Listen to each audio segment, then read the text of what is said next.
Hello again, I'm just an amateur hobbyist, and in this video I'm making the Destiny Hawkmoon Hand Cannon. I always loved the design of this hand cannon, so when I came across this 3D file online, I just knew I had to make one. Of course, I put a link down to it in my description. And if you get the chance, you should definitely check out his Facebook page. He has a range of awesome 3D props. I printed out all the parts on my trusty Dremel, and they came out perfect on the first try. Now since I went with ABS filament on this prop, I used some ABS slurry to get some of the bigger parts to stick. Not sure I needed to, but I always want to try out some new stuff. I laid out all the parts and started to sand down the edges that would get glued together. Now since I'd used ABS filament, I had to use a mask when sanding it down, but it was worth it. I had read quite a lot about the properties of ABS filament, so I was curious to try this out. For the first part, I found it to be true. It is a lot easier to sand down than PLA. For gluing the parts together, I mixed up some 5-minute epoxy. But first I scored some lines into the pieces with a box cutter, just to give the glue some better grip. And once I had the parts lined up and completely flush, I used some clamps to hold them in place as the glue cured. You can expect a lot of sanding on a project like this. So to save some time, I used a box cutter knife on some of the seams to get them flush. I was careful to drag the blade across, and not so it would cut into it.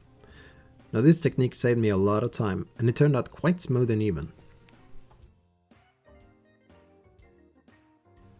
Once I had the main parts glued together, it was time to put on some primer.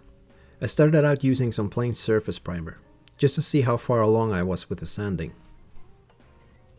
As I mentioned earlier, I finally have an awesome hobby room that I've dreamed of for decades. But even though it has a huge ventilation hood right above my workbench, I always spray paint and such outside whenever it's from a spray can. I was surprised to see the first coat of primer reveal that I only had to work on the seams that have been glued together. All the print lines were gone, and it looked pretty awesome so far. For the seams I used some Tamiya spot putty. I applied it using a palette knife, and while it cured I worked on some of the smaller parts. And once they were done, I sanded down the whole prop one final time.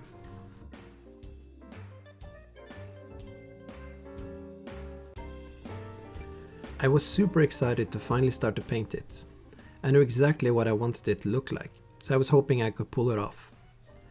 I started with some high glossy black paint, and just as it started to cure, I applied several light coats of translucent high glossy silver, making sure not to cover all the black, so that you get that gunmetal chrome-like finish. So it turned out even better than I hoped, and this is the part where you geek out a little, because you just know the prop is gonna look awesome. I gave it 3 coats of high glossy varnish before I was completely satisfied.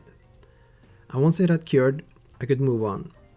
I masked off the parts I wanted to keep chrome and gave it some light sanding with a sanding sponge before painting it all black.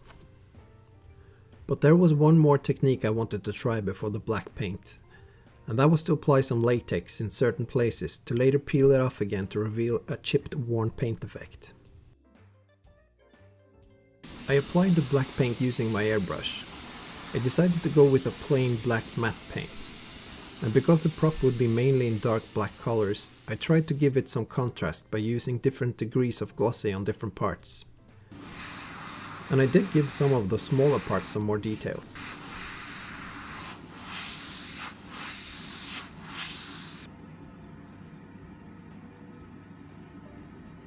Once the paint had cured, I could peel off the latex.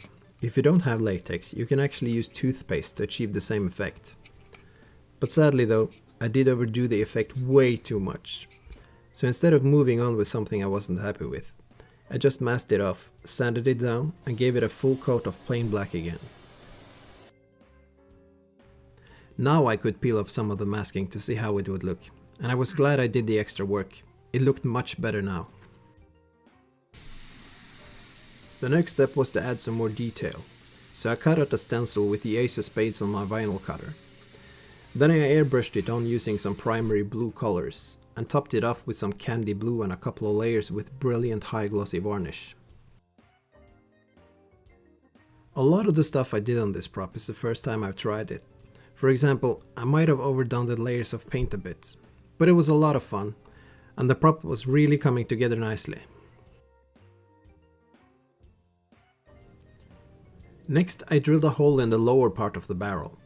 That was so that I could drop in a simple blue LED light later on.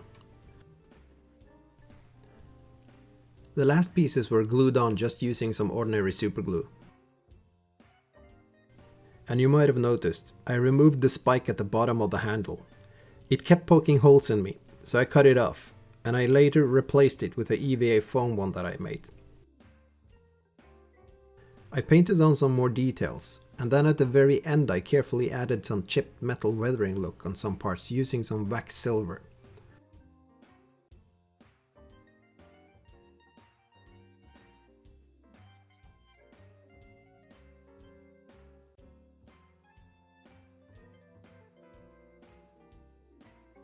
And that was the last piece of work I did on this prop.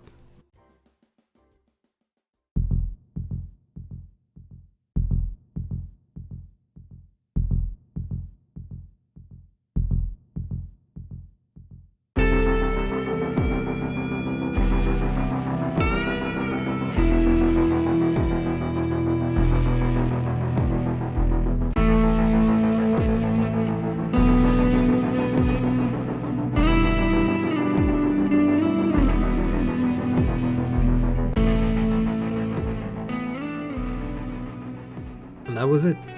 I hope you liked the video. If so, just hit the subscribe button, and I will try to share my next build with you. Thanks for watching.